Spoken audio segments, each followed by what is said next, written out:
bienvenidos a este primer debate sobre el movimiento animalista. Estoy muy contenta de poder presentar este debate, sabéis que me encantan, y sobre todo con mis compañeros de canal que todos conocéis. Bueno, vamos a debatir con Cristina Marcos, que es divulgadora, comunicadora y se dedica su tiempo libre al activismo ecofeminista y antiespecista.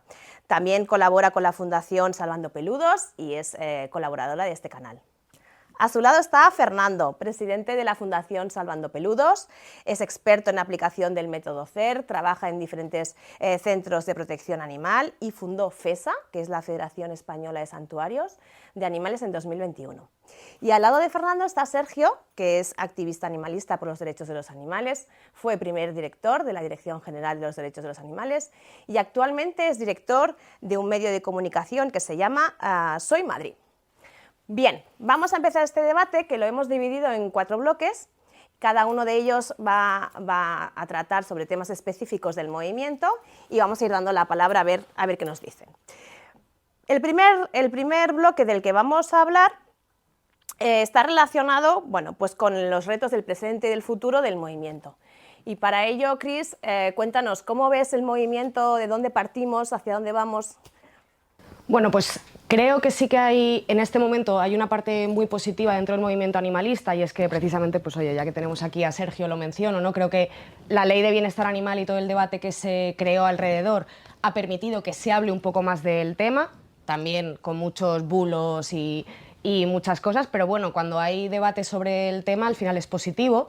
Sí que es verdad que yo, que vengo de otros movimientos sociales, echo de menos algunas cosas. Es decir, todavía el movimiento animalista sigue siendo muy residual, que es verdad que mucha gente tiende a pensar, bueno, pero es que lo animalista, la cuestión animalista, no nos permea a todos, a todas y todes, como puede ser el caso del feminismo, del ecologismo, etc.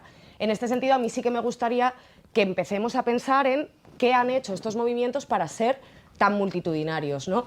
Y en este sentido, pues oye, aprovechando que hablo de feminismo y ecologismo, menciono también el ecofeminismo con esas grandes referentes como Yayo Herrero, Alicia Puleo, etcétera, porque al final hoy han conseguido construir unas referentes que hablan del medio natural, que hablan de los animales, que hablan también de toda esa interseccionalidad de los movimientos, que creo que es muy importante.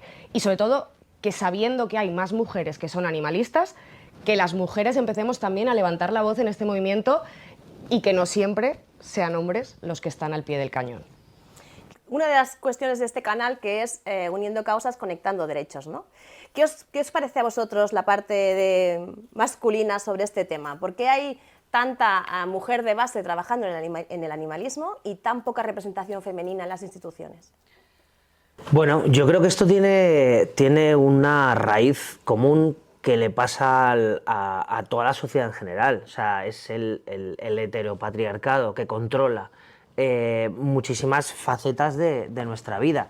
Desde la dificultad que muchas mujeres pueden tener para acceder a un movimiento activista hasta la falta de confianza que se le genera también al colectivo de mujeres para dar esos pasos hacia liderar colectivos, espacios o ser voces representativas de estos entornos. Creo que todos y todas tenemos responsabilidad en ello.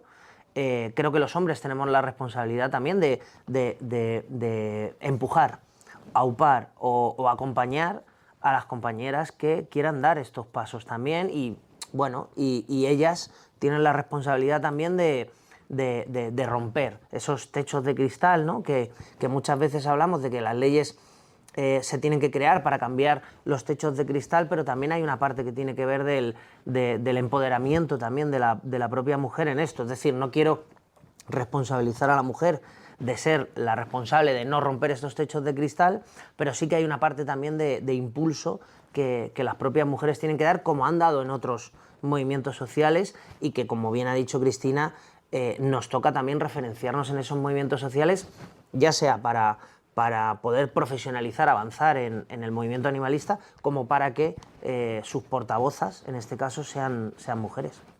Fernando, y por ejemplo, en tu fundación, en tu protectora, ¿qué porcentaje tenemos de mujeres y de hombres, por ejemplo? Pues yo creo que ronda el 70-30 y bueno, yo tengo que decir que todo lo que en Salvando Peludos y en mi experiencia profesional en la defensa de los animales he tenido son referentes femeninos. O sea, para mí he estado rodeado de grandes maestras y algún maestro, pero mayoritariamente grandes maestras que son de las que he absorbido todo lo que... porque son quienes realmente pues, han liderado esta parte del cuidado hacia las personas y hacia los animales. Entonces, pues para mí no existiría este movimiento sin los grandes referentes femeninos que nos ocupan. Y en Salvando Peludos, pues bueno, todo lo que es sector cuidados, tengo que reconocer que va de la mano de las compañeras. Los chicos y hombres que se meten en el movimiento pues van más a hacer la parte más física, la parte más estructural, también con mucha emoción, ¿no? Que cada vez se van rompiendo también más barreras a este respecto, pero muchos de ellos veo, por ejemplo, que necesitan trabajarlo, ¿no? Me alegra mucho ver cómo compañeros van dando el paso al veganismo según van viviendo la realidad de la protección animal, pero no vienen con ese trabajo hecho de casa, ¿no? Que vosotras muchas veces ya lo traéis. Es un poco la experiencia. Sí que me llama la atención, Cris, que a mí me parece que el movimiento de los derechos de los animales está como muy... O sea, hay principios básicos y así lo demuestran estudios como el del BBVA, ¿no? Que la gente no quiere maltrato animal, que la gente valora el hecho de tener animales y reconoce conceptos como el de familia multiespecie o interespecie, ¿no? Y sin embargo, ¿por qué somos un movimiento tan residual, ¿no? Habría que preguntárselo, quizá porque sectarizamos o sectorizamos mucho dentro del movimiento, ¿no? El que es vegano, el que lo hace de esta manera, el que lo hace de esta otra, el de las colonias, el que le importa el gato pero no le importa el cerdo, ¿no? Quizá es por eso que esté pasando que dentro de que somos un movimiento único estamos muy, muy vertebrados, ¿no? Claro, a mí justo lo que me llama la atención, y precisamente yo que conozco bien Salvando Peludos, que al final es eso, que las mujeres estamos, como siempre, en los cuidados, que parece que lo llevamos en nuestra genética. Jolín, pero a mí me encantaría ver una próxima directora general de los derechos de los animales. Secundamos la moción. Que estuviera puesta en el tema y que además, y precisamente lo que dices de la sociedad, ¿no? De nuevo, es que cuando hablamos de maltrato animal, a mí mi sensación es... Me centro en el perrito, en el gatito y en lo que llamamos comúnmente mascotas. Entonces, claro, al final se queda tan reducido el movimiento animalista y luego que esto ya es opinión personal, creo que muchas veces el movimiento animalista en España se ha basado mucho en estamos en contra de la tauromaquia, pero no hemos hecho a lo mejor esa divulgación que vaya mucho más allá. No es solo un tema de los toros, es también un tema de las granjas industriales, es un tema de el consumo de carne, es un tema de que todos los animales sienten, padecen y son individuos en sí mismos. Entonces, para mí también esto es algo que deberíamos de analizarnos en el movimiento animalista, ¿no? El cómo podemos también llegar a otras personas que todavía están muy en el mascotismo. A mí, por ejemplo, me llama mucho la atención de que partidos políticos durante un tiempo traer agenda animalista era como todos tenían agenda animalista y sin embargo, no sé, Sergio, ¿a ti qué te parece? PACMA en las últimas elecciones ha bajado muchísimo, ¿no? Entonces es una contradicción. ¿Por qué todos los partidos están implicados en tener agenda animalista porque saben que a la gente le preocupa, pero por ejemplo un partido específicamente animalista no avanza? Bueno, aquí es una opinión personal. Claro, claro, o sea, todos son opiniones personales. Yo creo que PACMA baja. O sea, primero hay que pensar en cuál fue el inicio de PACMA. O sea, PACMA surgió, y esto en palabras de Conchi Reyero, por ejemplo, que es una de sus fundadoras, para poner en el candelero político o en el tema o en el momento político, en los entornos de las elecciones municipales, generales, autonómicas, el tema de los animales. Y para copar espacios publicitarios que le daban a los partidos políticos. Para eso nació PACMA. Ese es el origen. Luego PACMA ha ido evolucionando, pero PACMA en los 20 años ya, ¿no?, que tiene de existencia, no ha tenido nunca representación de ningún tipo, en ningún tipo de administración. Entonces yo creo que esto hace que mucha gente...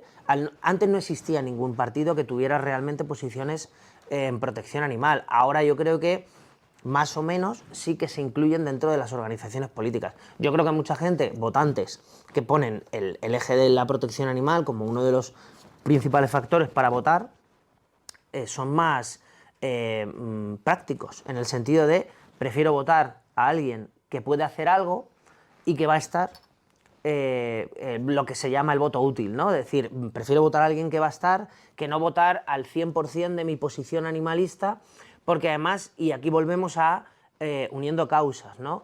Y esto es opinión personal, vuelvo a decir, PACMA se centra mucho en posiciones de protección animal, pero luego hay muchos grises en otras posiciones, porque a mí personalmente me interesan mucho las posiciones en protección animal, pero me interesa también mucho la cuestión de lucha de clases, me interesa mucho el mundo del trabajo, me interesa mucho las políticas de igualdad, me interesa mucho luchar contra la violencia hacia las mujeres, y son cosas en las que PACMA siempre ha jugado en un no me mojo porque me centro en un tema, y al final la transversalidad en la que un representante político o una representante político tiene que hacer en su agenda diaria cuando está en la administración, pues son muchas más cosas que toros, perros y gatos. Claro.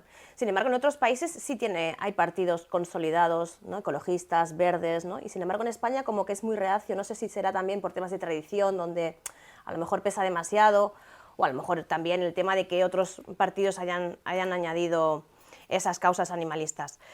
¿Cómo veis el movimiento? ¿Creéis que ha salido reforzado de esta última crisis? ¿Creéis que vamos a unir causas y a adherirnos a otros colectivos? ¿Veis difícil el futuro del movimiento animalista? ¿O hay que trabajar un poco en formación, concienciación, divulgación? ¿Cómo lo planteamos? ¿Tú qué piensas, Fernando? Bueno, es una pregunta muy amplia. Muy amplia. Bueno, yo creo que al final todo esto que se ha sembrado con los cambios y las reformas legislativas se devuelve como pidiendo una profesionalización del sector de la protección animal. Ya tuvimos un programa con Marta Esteban sobre el futuro de la protección animal, y realmente si cogemos las leyes, para mí es algo como que es muy nítido, ¿no? Los ayuntamientos y las administraciones son las responsables del abandono animal, entonces son quienes tienen que poner políticas de prevención y políticas de actuación frente al abandono. Entonces, si estas leyes se cumplieran, ¿qué pinta una protectora en medio? Para mí, las protectoras debemos quedar para dos cuestiones: o profesionalizarnos y poder ejecutar de forma externa estas tareas que la administración tiene que hacer, o quedarnos como un elemento de apoyo a las administraciones en materia de concienciación, en materia de divulgación, de difusión de animales. Pero lo que no debería de pasar, y todavía sigue siendo la gran mayoría del movimiento animalista, es que personas sacrificando su tiempo, sacrificando sus recursos económicos y poniendo también en algunos casos en peligro incluso el bienestar de los animales que rescatan, estén exhaustos haciendo un trabajo que corresponde, no debería, que es que corresponde, corrígeme si me equivoco, a la administración pública.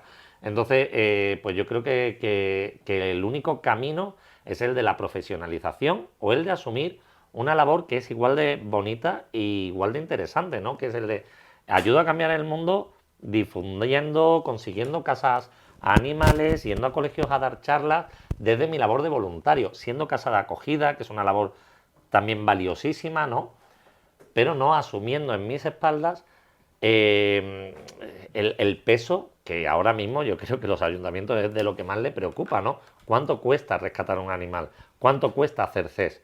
Todo esto lo están haciendo personas particulares, y de verdad hay casos auténticamente dramáticos de personas, y los que más me preocupan, de verdad, casos dramáticos para los animales. O sea, vemos realidades en albergues y en santuarios que no deberían de existir desde mi punto de vista, y disculpadme que abra el melón de ser crítico con el movimiento. Yo, Fernando ya ha pasado al bloque 2, que me parece fantástico, de las protectoras y los santuarios. Tenemos un panorama, yo creo, actualmente en el que cualquier persona, lo digo desde el absoluto respeto, juntándose 3 personas, monta una protectora. No hace falta que tenga centro, ni espacio, ni recursos. Yo lo he dicho en muchas ocasiones, soy muy crítica con este funcionamiento. Creo que no todo vale la protección animal, creo que hay que tener formación, creo que estamos en en un movimiento de muy buenas intenciones, de mucho corazón, pero de poca cabeza.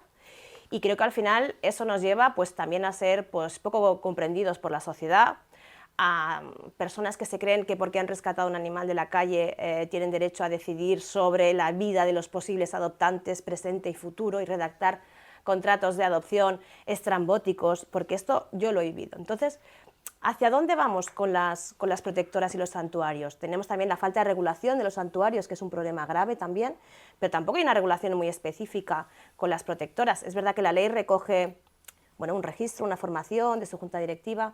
¿Nos puedes contar algo de esto, Sergio? ¿De qué recoge la ley para ayudar o encaminar hacia la profesionalización de las protectoras? Bueno, yo, o sea, sobre lo del tema anterior también un pequeño inciso. Creo que el movimiento, también hay que, o sea, yo soy muy crítico con el movimiento de protección animal, el movimiento animalista, pero sí que hay que tener una cosa también, creo que clara. Es el primer movimiento de defensa de los derechos que se lidera por quien no reivindica esos derechos. Es decir, normalmente la comunidad negra ha defendido el movimiento antirracista, las mujeres defienden o lideran los movimientos feministas y así con todos los movimientos que se nos ocurre, incluso el ecologista, es porque solo tenemos un planeta. Pero en este caso el movimiento animalista defiende a un ajeno que ni siquiera sabe que se le está defendiendo. Entonces, esto es complejo porque al final la interpretación de lo que es mejor para ese individuo, en este caso los animales, son interpretaciones muy personales y muy emocionales. Que eso, y lo ha introducido Fer antes, que también generan complejidad. Yo creo que una cosa que define al movimiento animalista es la mitosis, es decir, la capacidad de dividirse una y otra vez cada vez que dos personas difieren de posiciones, entonces se dividen. Y aquí vuelvo a lo de las leyes. Cuando nos planteamos un poco los ejes fundamentales de las leyes en la parte que tocaba a las organizaciones, sobre todo a las organizaciones que tocan animales, es decir, las que se dedican a difundir, las que se dedican a hacer un poco de concienciación, eso, bueno, pues cada uno que haga lo que crea, pero sobre todo las que tienen animales se buscaba la profesionalización y el fin último era que el 90% de las entidades de protección animal que existen ahora desaparezcan. Y pasen a lo que decía Fer, a una profesionalización, es decir, primero, las administraciones públicas se tienen que hacer cargo de, al igual que recoger basura de las orillas de un río, el movimiento ecologista lo reivindica, pero por norma general, al final, lo que tiene que ser es la administración la que se encargue de esto. En el movimiento de protección animal, una organización, una protectora, debe reivindicar que eso se cumpla, es decir, que se cuiden a esos animales, pero no tiene que ser el que los cuide él, sino que tiene que ser la administración. Entonces las leyes fueron un poco enfocadas a eso, a hacerles ver a las administraciones, sobre todo locales y autonómicas, que era su responsabilidad. Y luego a una profesionalización de las entidades. Yo creo que hay grandes ejemplos de cómo se han ido profesionalizando algunas, incluso santuarios, han ido a una sostenibilidad de esa propia fundación o entidad, que hace que no recaiga todo en el peso de la emocionalidad de la gente y que además se amplíe un poco la participación de la gente en este movimiento. Yo llevo muchos años y siempre hay una media. La gente participa en el movimiento animalista 3 años. Esa es la media. Porque se queman. Porque la gente se quema, porque al final se echa toda la espalda y llega un momento que se quema. ¿Cómo podemos evitar esto? Profesionalizando, que cada uno haga una parte, que se formen, que exista espacios de coordinación y de trabajo compartido con las administraciones, porque hay mucho que hacer conjuntamente, pero ir a una profesionalización. Y muy rápido, lo último. Creo que hay que hacer una comparación continua con otros movimientos, lo decía Chris antes muy acertadamente, y creo que el movimiento ecologista, por ejemplo, es una referencia. Comparémonos continuamente con el movimiento ecologista, como en los últimos 30, 40 años ha evolucionado de ser unos cafres que se iban a Mururoa a protestar contra las bombas nucleares de Francia, a ser unos colectivos formadísimos, con profesionales que incluso han creado carreras científicas a base de su trabajo y de su ímpetu. Y que ahora son incuestionables sus posiciones, más que por 4 locos que se ponen gorros de papel albal en la cabeza, pero por norma general la sociedad no lo cuestiona. Hagamos un poco esto también en el movimiento animalista, profesionalicemos y, por ejemplo, tú eres un ejemplo de ello, ¿no? Cómo se profesionaliza también en el marco legal todo este tema, ¿no? Veterinarios, cómo se van formando, asociaciones, cómo se van formando en la protección. Yo creo que esa es un poco la línea. Al hilo de lo que comentabas del movimiento ecologista, ahora, por ejemplo, nadie duda de que reciban subvenciones muy elevadas, que las reciben, para llevar a cabo pues, muchos temas de los que trabajan. Creo que el problema también hemos tenido con las protectoras es que no tienen dinero, y en redes sociales puedes ver cómo están constantemente solicitando dinero, Bizum, ayudas, colgando facturas veterinarias, mostrando animales en muy mal estado. Eso nos lleva a casos donde la gente dona por imagen, por impulso, ¿no? Podría ser un poco la comparación de cuando compras un perro de forma compulsiva. Particularmente yo estoy muy en contra de esas cosas. O sea, creo que utilizar a los animales, no lo digo que lo hagan con mala intención, como una forma de ganar dinero, pero luego son entidades que son poco transparentes, que no publican su contabilidad, que no se sabe dónde va para ese dinero. Tenemos casos que ha pasado recientemente. Creo que se evitaría si, bueno, pues lo que decimos, ¿no? Son entidades subvencionadas, presentan las cuentas, están profesionalizadas y la gente también tendría cierta seguridad del dinero que emplea, para qué lo emplea. No podemos comparar una protectora pequeñita que no tiene recursos con unas protectoras grandes, pero hay que trabajar. No sé qué opináis de esta realidad que vivimos en redes sociales, de estar constantemente subiendo casos cada vez peor para intentar conseguir dinero a través de donaciones. Claro, al final vivimos en la era de las redes sociales, es decir, yo mañana puedo decir, oye, voy a montar una protectora, me creo una cuenta de Instagram, me dedico a coger perros, gatos y una paloma, si me apetece, y oye, lo empiezo a difundir, al final necesito un CIF y punto.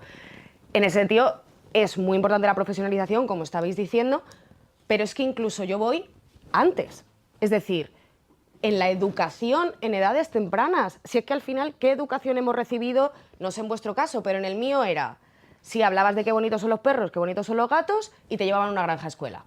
Con lo cual, tú ya estabas metido en el sistema de explotación, en el sistema mascotista, y tu visión era especista completamente. Jolín, pues yo ahora me planteo, si a mí desde pequeña me hubieran hablado de los animales, como se me ha hablado de el cambio climático, de temas geográficos, de matemáticas, tendría una capacidad de poder tomar decisiones. El otro día escuchaba a una compañera precisamente decirle a otra, oye, acuérdate de que a un bebé gato no lo puedes coger porque entonces luego la madre le rechaza. ¿Cuántas veces, cuántas niñas, niños y niñas han recogido gatos bebés de la calle y me lo llevo? Porque no, es que no tenemos ni idea. Y esto al final también nos lleva a cómo un partido político como PACMA va a crecer si realmente al final la cuestión animalista es a personas que de alguna manera nos hemos empezado a replantear nuestra filosofía a lo largo de los años. Y encima relegar toda esta labor de concienciación a protectoras, santuarios, etcétera, que no dan para más, porque estamos hablando de que lo que hacen es estar trabajando con vidas y hacer que esos individuos tengan sus vidas, las vidas que merecen. Jolín, descargar toda la responsabilidad en protectoras y santuarios me parece un poco fuerte. Y al hilo de que sean las instituciones públicas quienes se encarguen del rescate y cuidado de estos animales, si bien estoy de acuerdo, también pongo encima de la mesa, depende. Porque tenemos el ejemplo, por ejemplo, que creo que estaremos de acuerdo, la sanidad pública. La sanidad pública se supone que es un bien básico, que debería estar fenomenal, pero luego tienes en Madrid la situación que tienes porque se dedican a privatizar determinados partidos políticos. A mí, a veces me da un poco de miedo dejar en manos de algunas personas la gestión de protectoras. Pero aquí ya vamos a conceptos de valoramos o no la democracia sí. representativa o no. Y bueno, yo no voy a abrir ese melón. A mí me gustaría puntualizar y devolver un poquito de esa responsabilidad que señalamos en las protectoras de cómo se gestiona en base al drama un poco o al sensacionalismo. Y me gustaría repartir esa responsabilidad con la sociedad, ¿no? ¿Por qué gente que está vendiendo espectáculo triunfa y canales como este, profesionalizados o que luchan por una profesionalización, por un contenido interesante, hay que luchar cada seguidor, hay que luchar cada ¿Por qué un caso de un perrito atropellado y con la pata colgando vende y recauda un montón de pasta, pero una acción reivindicativa, concienciativa en escuelas es residual y nadie la valora? ¿Por qué? Pues porque realmente también hay una responsabilidad social con esto, ¿no? Nos gusta, vivimos en una sociedad que valora la inmediatez, que valora lo rápido, que no le importa hacer el bizum y que luego cuestiona poco y medita poco sobre ello. Así que bueno, pues vale, las protectoras tienen su parte de responsabilidad, obviamente, pero también la sociedad de comprar esto. Y me remito a un ejemplo que sucedió en estos días de un influencer repartiendo 5.000 euros entre la protectora o santuario más nombrado, ¿no? Dice, joder, no está vendiendo ni siquiera la pata colgando, está vendiendo los 5.000 euros, ¿no? Pero la gente, o sea, ya tiene 2.500 comentarios. ¿Por qué? Porque las protectoras necesitamos esos 5.000 Claro, euros, ¿no? exacto, ese es el ¿De quién es problema. la culpa? ¿Del influencer, de la protectora o de la sociedad? Pues yo creo que hay una responsabilidad compartida, pero que al final vuelvo a aterrizar en la realidad legal. Si nos ceñimos, y creo que la ley que Sergio sembró y que ahora se está traduciendo en reglamentos, está avanzando, ¿no? Nos lleva a que sí o sí habrá que profesionalizarse. Ayer mismo recibía también el desalojo, la información del desalojo de una protectora de animales, de galgos, y joder, dice, el primer impacto, joder, desalojo de una protectora de animales. Esa protectora ha estado dando galgos a cazadores sistemáticamente durante años y ha estado rescatando los desechos de esos mismos cazadores. O sea, fijaros la rueda y la nutrición de esa perversa. protectora. Además, me quiere sonar que se intentó hacer por parte de la dirección un desalojo de... Bueno, no la voy a nombrar, pero me suena que se hizo algo para intentar desalojar esa protectora en su día y ahora la ha desalojado, no sé si Policía Nacional o Seprona. Pues es que es otro claro ejemplo de que no todo vale en protección animal y que de verdad la profesionalización no hay que tenerle miedo. Pero ojo, la gente castiga a las entidades que nos profesionalizamos.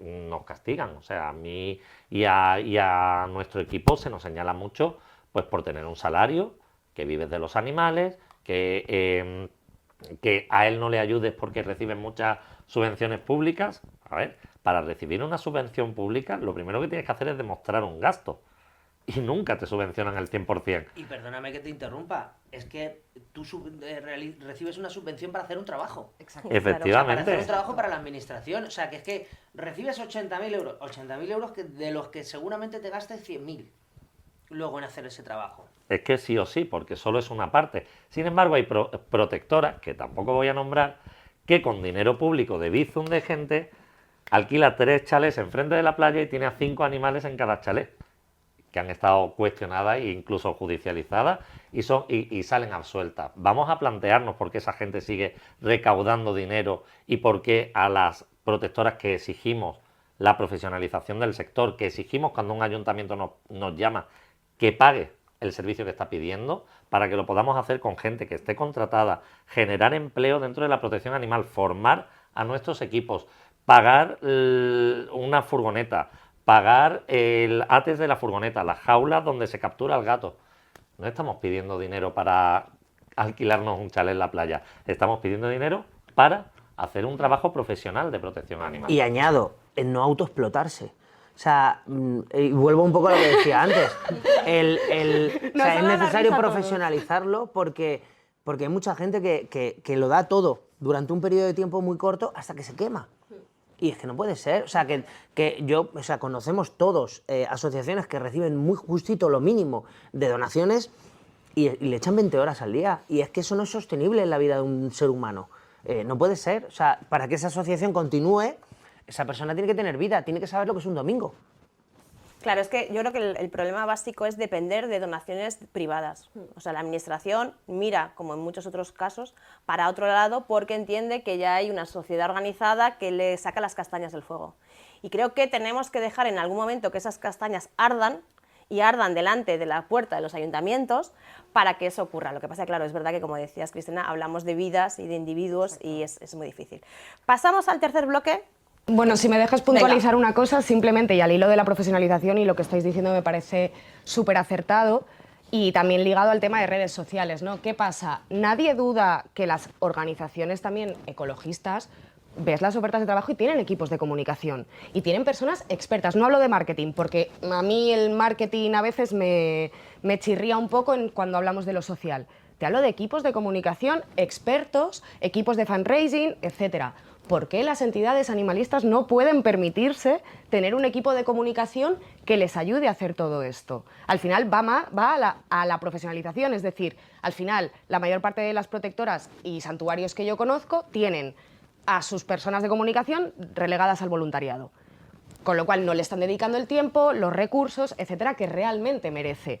Y referentes de comunicación animalista, realmente creo que hay 2 en España, con lo cual también deberíamos de plantearnos, desde mi profesión, al final, cómo podemos también profesionalizar la comunicación animalista, antiespecista y ayudar precisamente a que estas protectoras y estos santuarios, los de verdad, los que hacen las cosas bien, luzcan también un poco. Porque al final la comunicación va de eso, de enseñar qué es lo que hacemos, cómo lo hacemos y todo lo que ponemos día a día en juego por salvar estas vidas.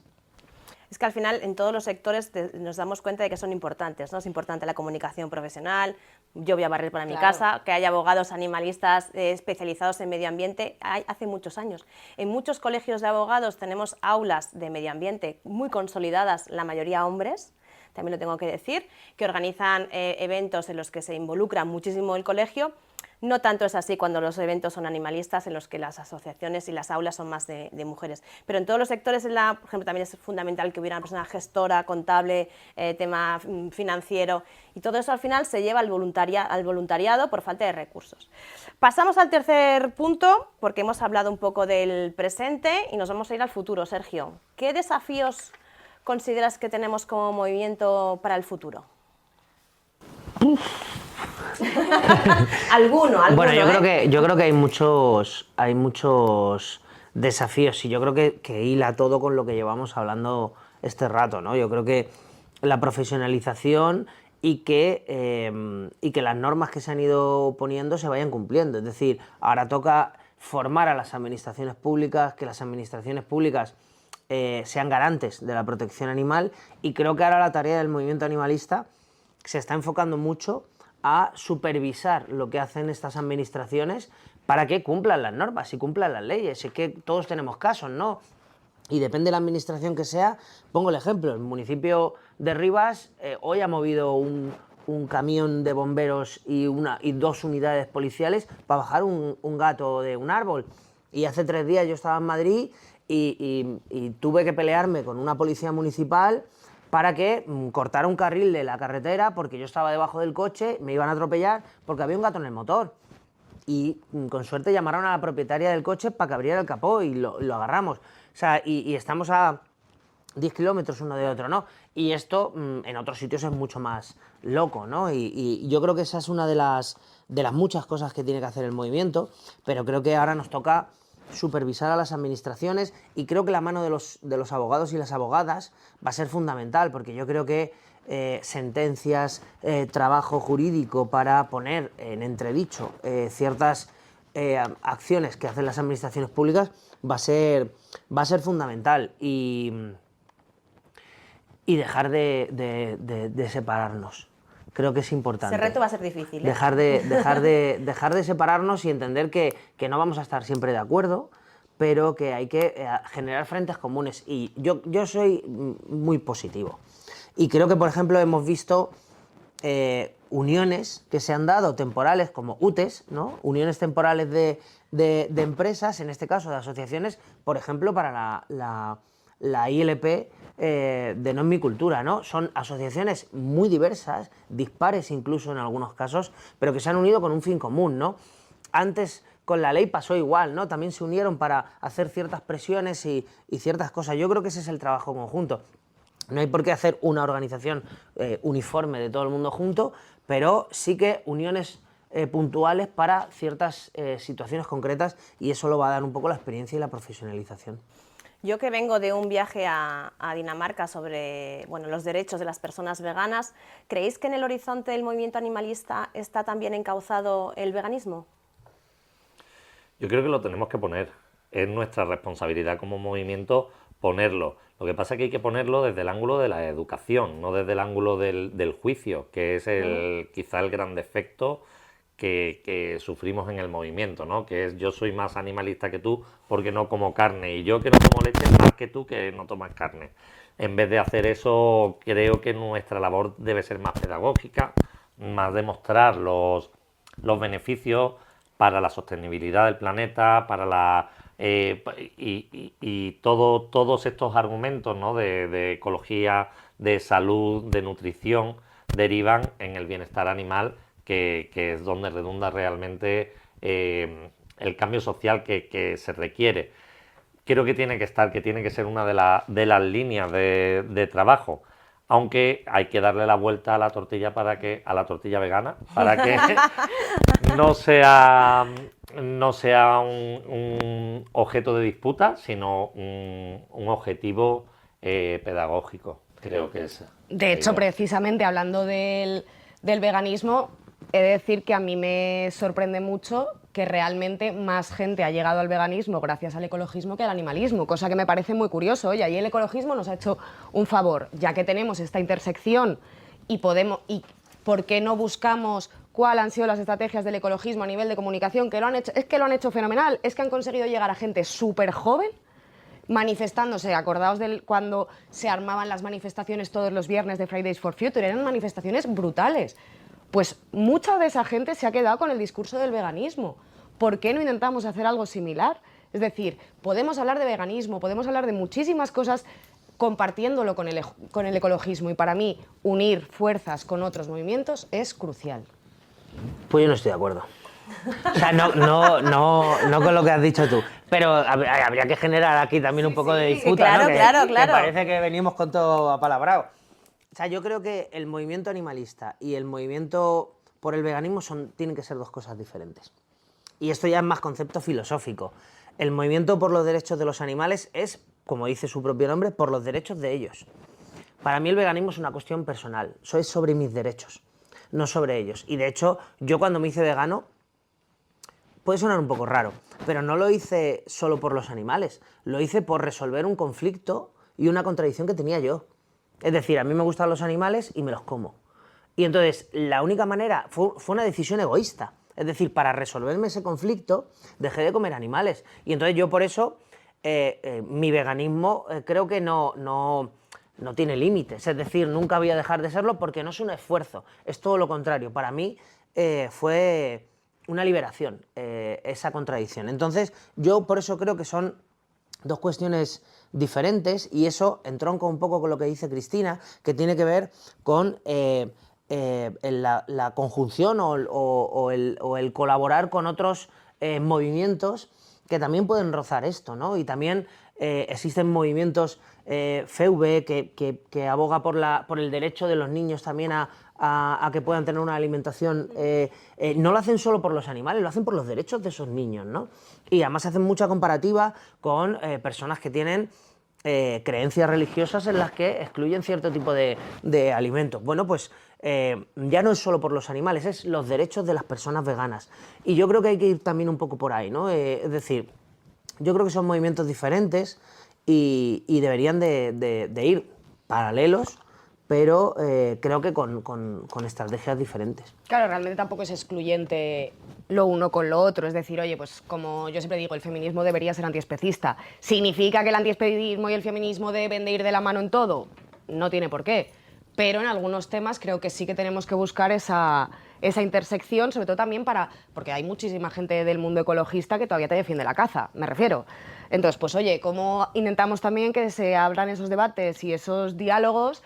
Pues también un poco para seguirnos divulgando y concienciando y trayendo a más gente al movimiento animalista, que a mí muchas veces me da mucha rabia que a veces nos sintamos tan solas y solos y soles. Me parece muy bonita tu reflexión de cómo llegar al veganismo desde la necesidad de autoafirmarse en una postura, ¿no? Disculpadme que vuelva un poco al punto anterior, pero se me ha quedado una espinita, porque hablamos del futuro y hablamos de cómo la administración tiene que hacer cumplir la ley, de cómo las protectoras tenemos que presionar a la administración, pero yo vuelvo a retomar con la responsabilidad social. O sea, no todo nos corresponde a la administración o a las personas. La sociedad civil, la población, tiene que entender y tiene que empezar a valorar a quien está haciendo las cosas bien, ¿no? En FESA, en la Federación de Santuarios, justo en el recorrido hasta aquí, estábamos viviendo el debate sobre si implantar o no implantar a las gallinas debe ser una red flag. Y hemos concluido que sí. ¿Por qué? Es que hay santuarios que no tienen recursos para implantar una gallina. Implantar una gallina vale 20 euros al mes. Si tú consideras que curar a un animal, por ejemplo, a un perro con leishmania, no puedes permitirte ese coste que tiene la medicación que requiere, quizá deberías de plantearte si tienes la capacidad o los recursos para... ¿Por qué con una gallina es distinto? Porque vale 3 euros. Al final no estamos fomentando el especismo desde el propio antiespecismo. Sin embargo, ¿qué hace la sociedad civil? Premia a quien hace un rescate de 14.000 pollos, que nosotros mismos lo hicimos y nos sacan en la BBC. Lo sé. Sin embargo, te suena de algo, ¿no? A ver si nos vemos en el juicio, que ya va siendo hora. Y sin embargo, castiga a quien tiene 4 pollitos de forma divina, viviendo 12 años y implantados. Pues es una injusticia social. Esto se traduce a todos estos casos que estamos diciendo de sangre, de sensacionalismo. Dejemos de comprar como sociedad el sensacionalismo en el animalismo, porque no ayuda realmente a los animales, por favor. Mira, ya que estamos todos de acuerdo en eso, vamos a pasar al último bloque. Yo no. Ah, vaya, hombre. Es que yo he venido a llevar la contraria. Bien, venga, pues Perdona que te interrumpa, te pero yo dejo he un venido a llevar la minuto, un contraria. minuto. ¿No estás de acuerdo? No, era vale, solo por venga. decir. Vale, pues a ver, os comentamos. Vamos a hacer un juego, ¿vale? Yo se lo he explicado a ellos. El juego consiste en definir lo que yo voy a marcar como objetivo, si va a ser a corto, medio o largo plazo, según vuestro criterio, ¿vale? No hace falta explicar por qué optáis, solamente decirme corto, medio o largo plazo, ¿de acuerdo? Ellos no saben qué 10 objetivos he marcado yo aquí. El primero, empezamos, Sergio, hacia acá, ¿vale? El fin de la tauromaquia. Yo creo que tiene que ser... Claro, ¿esto es deseo o No, realidad? Lo que tú crees que va a pasar. Medio plazo. Medio plazo. ¿Fernando? Largo. ¿Largo? Yo digo medio. Medio también. Vale, regulación legal de los santuarios, que sabemos que no tenemos una regulación legal de santuarios. ¿Cuándo creéis que puede llegar el reconocimiento y un ordenamiento jurídico de santuarios? Yo creo, ¿Corto, medio o largo plazo? yo creo que cortísimo debería ser. Cortísimo. Corto y mediocre. Yo voy a decir largo, o sea, que va a ser largo, ojalá fuera corto. Políticas públicas de fomento del veganismo, por ejemplo, la implementación de menú vegano escolar. Yo creo que eso será medio plazo. Medio plazo. Medio plazo. Bueno, pero hemos descartado el largo. Está bien, está bien. Siguiente objetivo. Implicación efectiva y real de las administraciones públicas en el cumplimiento de la protección animal. Pues esto tiene que ser corto por sí. la cuenta que le trae. Corto. Corto. El reconocimiento de la familia multiespecie en nuestro ordenamiento con todo lo que conlleva, ¿eh? El cambio del estatuto de los trabajadores, días de permiso. ¿Cuándo creéis que esto se va a poder llevar a Esto va cabo? a ser largo. Yo diría medio. Yo digo largo porque, oye, viendo lo que tarda cualquier cosa en el ámbito laboral, no hay más que pensar, no tengo nada más que decir. Muy pocas expectativas veo. Cierre definitivo de zoos y delfinarios. Medio. Largo. Larguísimo. Hay que venirse arriba, ¿eh? Larguísimo, Estamos en el largo sigue plazo. habiendo visitas a granja escuelas, a zoos, al safari y estas cosas. Es que es un tema de necesitamos educar a la sociedad. Entonces entiendo que fiestas populares, romerías, ferias sin animales. Eso yo sí que creo que es a más largo plazo. Largo plazo. También. Lo mismo. Tenemos mucho que trabajar. La prohibición de venta de animales de compañía, ya sabemos que está en vigor, que ya no se pueden vender en tiendas, pero la prohibición en general, en ningún sitio. Bueno, yo creo que se ha dado un gran primer paso, ¿no? Yo creo que eso será, creo que relativamente corto. Bueno, me llevo una alegría. Venga, Fernando, ¿cómo lo ves? Me ha volado la cabeza, porque me he visto diciendo, y entonces se extinguen. No, como el toro. Medio plazo. Prohibición total, medio plazo. Sí, yo medio largo. ¿Y la prohibición de la pirotecnia? Es que ya está prohibida. O sea, me refiero, la pirotecnia como tal, a no ser que sean en fiestas populares muy regulada y tal, ya está prohibida. Yo creo que lo que tenemos que ir es a pirotecnia sin ruido, que sería como más factible. Y yo fíjate que eso creo que poco a poco se va corriendo la voz de que son igual, con lo cual yo diría medio plazo. No he dicho ningún largo todavía. Muy bien, muy bien. Eres muy optimista. Yo, pues, bueno, me sumo al medio que dices tú y sobre todo también motivado por las sensaciones que nos causó esa denuncia a la mascletá, ¿no? Que el debate público lo ganamos por oleada y yo considero que ahí se dejó patente que la sociedad está pidiendo un cambio a ese respecto, así que espero que la administración le acompañe. Os dejo... Ah, perdona, que no te he dicho. Y yo voy a decir medio, pero fíjate, no tanto gracias al movimiento animalista, sino que precisamente es un caso que también permea a determinadas Conectar personas. causas, sí. Entonces, como se conecta con otras causas, precisamente pues lo tiene más fácil. Os voy a dejar mi último objetivo, que es algo ya que me toca a mí, que es la creación de los juzgados de violencia contra los animales, que me encantaría como objetivo, pero ¿crees que será posible a medio, corto, largo plazo? Yo creo que no va a ser posible. Directamente. Diría largo por ponerle un tiempo, pero creo que no va a ser posible. Tal como está la justicia, que sigue estando en papel, todo, creo que no. O sea, creo que necesitamos una generación por lo menos entera de señoros que ya no sean jueces para esto. Yo, siendo un absoluto desconocedor de los intríngulis de la justicia, sí que creo que ha habido un fervor y hay una demanda altísima y una necesidad social de denuncia a los casos de maltrato y espero que la administración atienda a esta demanda social. Diría La medio. respuesta tiene que ser corto, medio o largo plazo. Medio. Pues yo me voy con Sergio, ¿eh? Creo que no vamos a vivir para verlo, por mal que me pese, ¿eh? Otra cosa es que los juzgados se hagan cargo de las causas de maltrato animal, como bien dice Fer, y que cada vez es más, y sobre todo cada vez hay más profesionalidad en el sector de abogados y abogadas, que yo creo que eso es lo muy positivo de todo esto, y sentencias que hemos visto. Sí, pero Otra yo me cosa es refiero a la que- parte de administración. O sea, es verdad que hay cada vez abogados más especializados, pero seguimos teniendo jueces, fiscales, personal de la administración que te siguen utilizando el término de perritos y animalitos y cositas. Y necesitamos formación y un juzgado específico para llevar bien, de verdad, las causas. Pero también hay jueces que siguen preguntándole a las mujeres cómo Exacto. llevaban la falda de corta. Es que es lo que iba a decir al final y sé que me repito mucho. Si está costando que el feminismo haga toda esa parte que permee también a la justicia, anda que no tenemos camino que recorrer el animalismo para poder llegar a eso. Pues yo, si queréis decir algo más, vamos a cerrar este primer debate, que creo que ha sido muy interesante, que hemos hablado de muchas cosas. Si queréis decir para despediros. Pues yo solo puedo decir una cosa, suscribiros al canal de Animales con Derechos, es que no hay otra cosa que decir.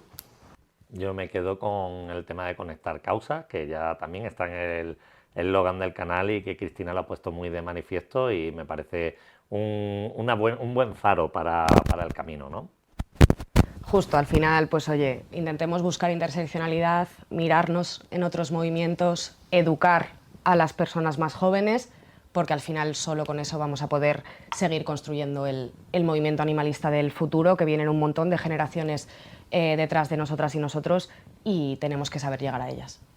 Pues hasta aquí el primer debate del movimiento animalista. Espero que os haya gustado, que os haga reflexionar, que nos lo tomemos con calma, que avancemos, que para eso son los debates, que hagáis comentarios, que son siempre muy interesantes y nos vemos en el próximo. Adiós.